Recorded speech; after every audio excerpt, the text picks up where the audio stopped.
Hi everyone, Christina Maria Gadar here with Open Access Pilates Archives. Today I'd like to share my antique Eugen Sandow collection with all of you. Eugen Sandow was born in 1867 in Prussia, and he Germanized his mother's maiden name. The Russian name was Sandow, and he Germanized it to Sandow when he started touring Europe as a strongman. So he had a type of like a circus act, and he would pose like a Greek statue. And these things might sound familiar if you're a Pilates enthusiast or teacher, because this is why I got interested in Eugen Sandow. I could definitely see that Joseph Pilates, who was born in 1883, was inspired by the work that Eugen Sandow had done. They had many similarities, both physical culturists. Both had a background in the Turn-In, also known as Turnverein, a gymnastics society, which is basically a gymnastics club that also promoted German culture and worked with apparatuses in addition to gymnastics done without an apparatus. One of the things that I also found very similar is the way they marketed themselves. So here is Eugen Sandow's instructions for using his spring grip dumbbells. And the way he described the benefits of doing his routine, very similar to Joseph Pilates. It cures insomnia and indigestion and constipation. The similarity also in the way they describe the exercises with accompanying photos, and sometimes he had charts that would pull out very much like Joseph Pilates had. The other thing that I saw that was really similar were the anatomy charts that were here. You could see that it's showing the body as if it's in motion, not a static pose. And perhaps Eugen Sandow said that he modeled for these anatomy charts, and that could have been Joseph Pilates' inspiration for saying that he had modeled for the anatomy posters in his gym. We know that's not true, but maybe that was the reason he was inspired to say that was the case. Here are some of the spring grip dumbbells that Sandow made. So he had, basically they were dumbbells that could be from anywhere from 3 pounds of weight down to 1 pound, and they were basically cut in half with compression springs running perpendicular to those two halves. There was a gentleman's version that was nickel plated and coated in leather, and it had up to 7 springs. He also made a ladies version with 5 springs. He also made a men's version with 5 springs, and it was black enamel, and it was a little less expensive than the leather-coated version. He made versions also for boys and for girls and for toddlers. And what I find very interesting about the way he described the use of his dumbbells was that they were to compel the use of willpower, that gripping the spring activates the muscle before you move. And exercise, in Eugen Sandow's opinion, would be useless without compelling the use of willpower. So similar to what we do in Pilates, we engage the powerhouse, we engage the mind, because this is also supposed to get your concentration first before you go into the movement. So this is a really, really nice manual that describes Eugen Sandow's work, and then you can definitely see the inspiration that came from it for Joe's work. Now I'm going to share my first item here. These are archival, or I should say antique, developer handles, and they are from the 1890s, and they have the original cables.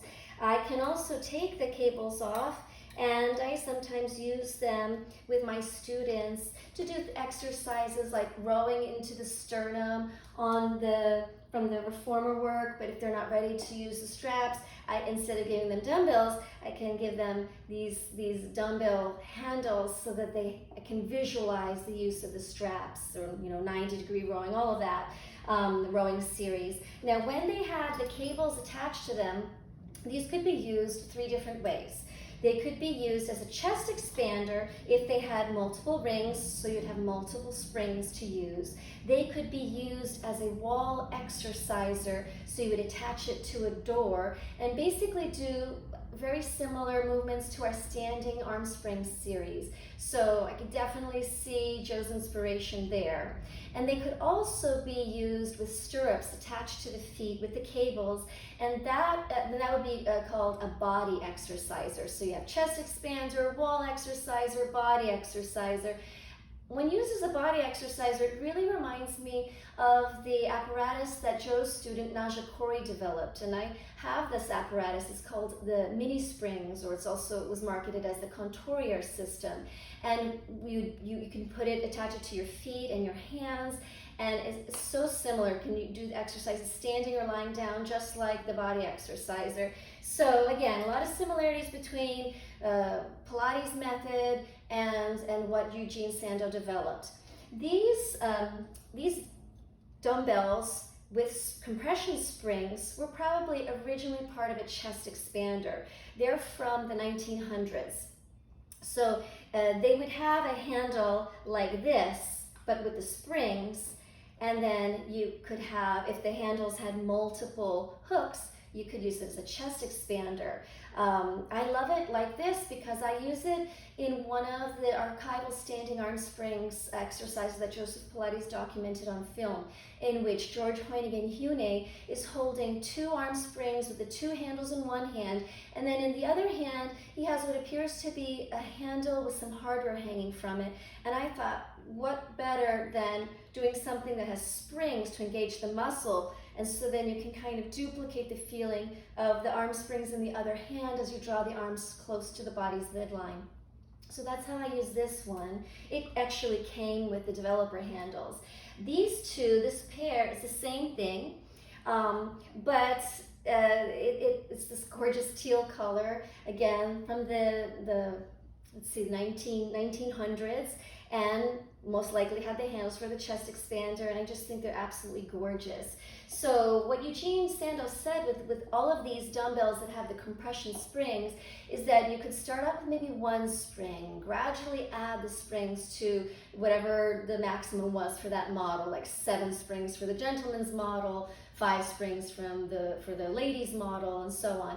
But then you could upgrade to thicker springs. So kind of like the one-to chair, you can start with a certain setting and then you can enhance the difficulty. Now, I'm going to share with you probably my most prized possessions now in the Eugen Sandow collection, and they are these ringing dumbbells. So they're different from the ones I showed you in this instruction book. So I first saw these online for the website of the Stark Center, located in Austin, Texas, and it's a physical culture museum, and they have this exact pair. It's the nickel-plated, adjustable, ringing, spring-based dumbbells for grip, and they are coated in leather, and they have a bell at the top so that you know when you've actually gripped it enough, and they have a dial on the bottom, so it's calibrated from 0 to 100. I actually think it's saying pounds here, but I would have imagined it would be kilos, but I'm not sure about that. But it's calibrated, and let me tell you, they are hard. I cannot do it as it's intended with one hand, but I think it was made for men anyways. So let me see if I can get it to ring. They have these plates on the top. One says Sandow's patent, one says made in England, and if I can squeeze it enough, and ideally it would be with one hand like my son and my husband can do, then it will ring. So let's see if I can do it. Okay, I'll do it one more time. I think it's the coolest thing ever. I show this to my clients a lot. It says Sandow on the leather as well. And they are configured a little differently than another model. These are from 1925, right about when Eugen Sandow passed away. So I got those after finding this pair in its original box. So the original box says Sandow's Adjustable Grip Testing Dumbbells, patented in all countries, Standard Health Appliance Company Limited, London, England. And it has the picture to duplicate the 2 dumbbells found here. Okay, so you can see that this is the black enamel version, kind of like the men's version that you saw, that I described in the instruction booklet. But look at the difference here. They have grooves on one half of the dumbbell for the fingers. What's also different about this pair is that they have pistons. Instead of the metal plates that slide out, there are pistons that come out. And I took a real gamble getting these because when I purchased them from the vintage weights collector, he was very upfront with me, telling me that they did not ring properly, but they had all of the parts. So I took a chance, and my husband and I noticed that there was something awry, and they had been assembled or disassembled and reassembled incorrectly. So there's a washer on one of the pistons, and the wire that rings the bell has to bounce off of that to ring it. And so the piston with the washer was not in the right place. So thank you to my husband for making these work. Let's see if I can make them work. Of course, I need to use 2 hands. So I've got my fingers on the groove, but I'm going to use an extra hand for help. So a little bit of a different sounding ring. So, and hopefully you saw how the pistons come out. So it's a little bit of a different setup. I imagine they're also from 1925. So that is my antique Eugen Sandow collection. Definitely, I was inspired by the similarities between Eugen Sandow and Joseph Pilates, and I am most positive that Joseph Pilates was really inspired by Eugen Sandow. Eugen Sandow was also not alone. He was inspired by his mentor, Professor Attila. So, you know, these things don't happen in a vacuum. There's inspiration from many people that come prior, and I think that's the beauty. It's almost a collaborative effort, as it always should be. So thank you for spending the time to listen to me share and brag about my antique Eugen Sandow collection. I hope you enjoyed it.